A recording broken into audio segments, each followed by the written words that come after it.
Hey guys, it's Harrison and today I'm going to be talking to you about how to make the most of lower 6 or year 12. So just before we begin, apologies, my room's a bit messy at the moment. I've got like lots of random stuff behind me. I've got like an Earth, Wind and Fire record there because today's the 21st of September. It's all a bit of a mess, but and also I'm really sorry because I actually planned this video 2 weeks ago, but then I just didn't get a chance to film it until now because it's all been so crazy. We're back to school, but here I am, better late than never. If you don't know me, I'm Harrison. I'm in upper 6 at the moment, or year 13, or like last year of school, whatever you want to call it. So I was in year 12 last year, and so I'm just going to be giving you tips basically on how to best prepare yourself in year 12, the things that you can be doing, so that when you're in my position in year 13, you're in like the best position you can be basically, because it's really important, you know, year 12, that you get into the right kind of things, and then when you're in upper 6 or year 13, everything should hopefully be a lot easier. Lower 6 is, you know, a really fun year. I just had a great time. I tried lots of new things. I learned lots of new things that I was like actually interested in, because, you know, you're studying the subject you want to study. I learned things about myself. It was just, you know, it was a great year, and all in all I just had a great time. But there are a few things to watch out for in year 12, and there's a few things that you can do to put yourself in the best position, and yeah, just make sure you're doing the right things. One thing that is really, really important is that you get on top of your organisation and your filing, because if you don't, oh my god, it's so easy to just lose control of, and then you're in a big mess of sheets and work, and filing is just so important for sixth form. The way I do that mainly is I use an iPad for like all my subjects, so I organise all my stuff on there by, you know, by subject, by teacher, by topic, on Notability, and so I have everything organised in different sections and dividers and folders. So it's really, really easy on an iPad. But if you don't use digital, then obviously you have to look into like physical filing, and I still have to do that for English, because a lot of the handouts we get, like I try to scan most of them, but I just can't scan that many handouts, and you know, when I hand in essays, I get essay feedback, I need a place to store all that. So what I did for English is basically, one second. Right, so this is it. This is my big blue folder for English. So what I did was I got this big folder, and I got basically a pack of 12 dividers.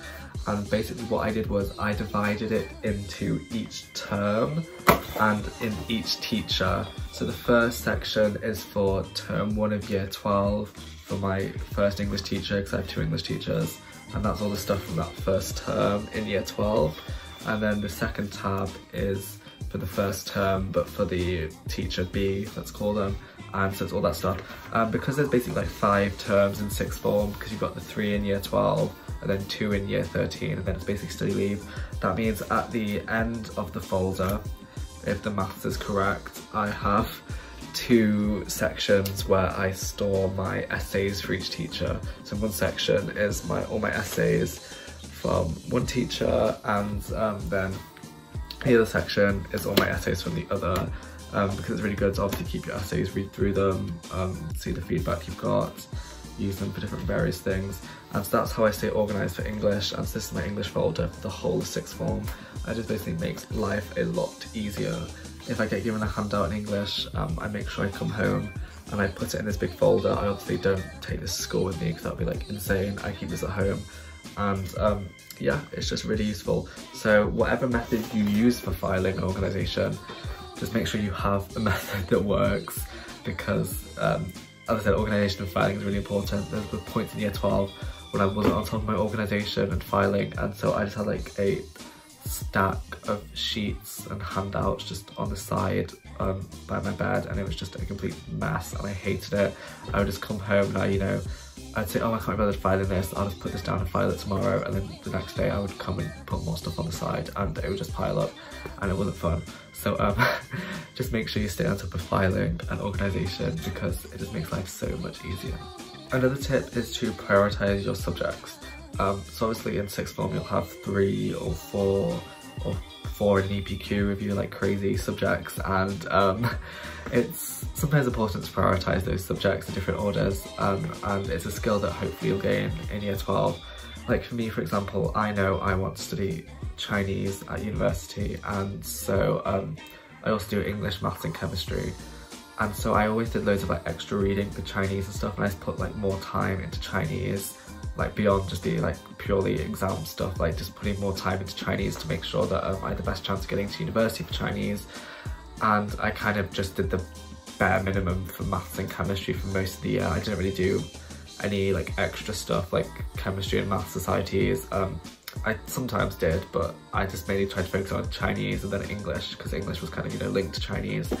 And sometimes my maths and chemistry teachers, they were like, well, why aren't you doing extra stuff? And my chemistry teacher wrote on my like report after one of my exams, Harrison's, you know, doing great in chemistry, but he should be researching things in chemistry that related to his degree course. And I was kind of like, a degree course is Chinese, there's not going to be much chemistry that's really interesting me there. So yeah, just prioritise the subjects, and sometimes you'll have to prioritise subjects obviously, because some subjects you'll find easier and harder than others. You know, some subjects will just require more work to get the same grades, and so it's important that, you know, you're able to prioritise it that way. For example, when you're revising, making revision timetables, you're looking at which subjects require more work. Obviously it's really important that if you prioritise a subject, you then don't fall behind in the other subjects, which is easy to do. As I said, it's a skill really to know how to prioritise things without detracting from the other things. But it's a skill that hopefully you'll be able to develop in year 12, and it's, you know, a careful balancing act really. Okay, so another tip is to not fall into the trap of thinking like because you don't have proper exams in year 12 that you can just like relax in year 12. I don't know if it's the same at all schools, but I know that at my school and a few schools that I know, there's no AS levels anymore. Like I didn't do any AS levels last year. I don't know if it's the case everywhere, so I'm not sure, but basically, yeah, for lots of people in year 12 there's no ASs, and so in year 11 you have GCSEs, in year 13 you have A levels, year 12 you just have like nothing. And so what a lot of people, including myself at some points, did was kind of go, oh well, year 12's the year to relax and take it easy, and then, you know, this is the break year in between the other two and the exams aren't that important.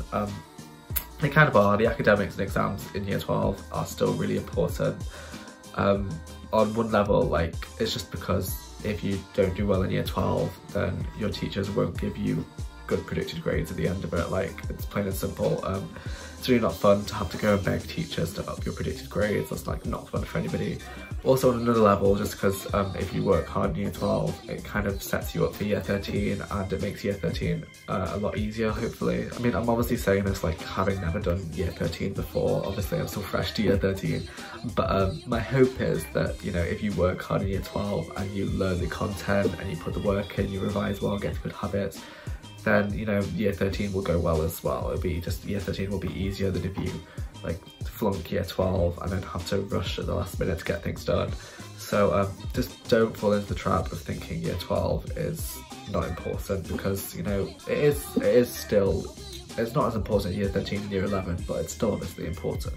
But on another note, the final tip is to basically enjoy year 12 and what it has to offer. I know I just said that year 12 is obviously really important academically, and obviously that's true, but on the same, like, it's still, you've still not got external exams in year 12, so that means there is more time and you have more energy to focus on other things and to focus on, you know, reading around the subject, doing extra work, which sounds really like cringy, and you're like, why would I ever do extra work for a subject? I thought that at the start of year 12, and then before you know it, like, you're doing extra reading and you're doing extra things because you're doing subjects you actually enjoy, and the kind of A-level courses are actually sort of interesting compared to GCSE, and so in year 12 you actually start to take an interest in these things. Now, this is potentially subjects that you want to take at university and beyond, and so year 12 gives you the opportunity to kind of explore that further, explore other things you're interested in, and run with it basically. So enjoy year 12 in that regard. And also year 12 is just a great year because I think it's because the classes are smaller, everything just feels a lot more, I felt a lot more relaxed, the lessons in year 12, in terms of just the teachers were willing to discuss things with you, and, you know, it was more about discussions. The content obviously compared to GCSE is just a lot more interesting for them, I think, and so they generally want to like discuss it with you and teach you this stuff, and, you know, everything just kind of feels better in sixth form in year 12, so enjoy it. Alright, thank you very much for watching. If you're starting sixth form, then good luck. If you're not starting sixth form, then thanks for watching the video anyway. I don't, I don't really know why you're here, but thanks anyway. If you have any suggestions for videos or comments or questions or anything, please just leave them in the comments below and I'll hopefully be able to answer them. And yeah, thank you very much for watching and I'll see you very soon. Goodbye.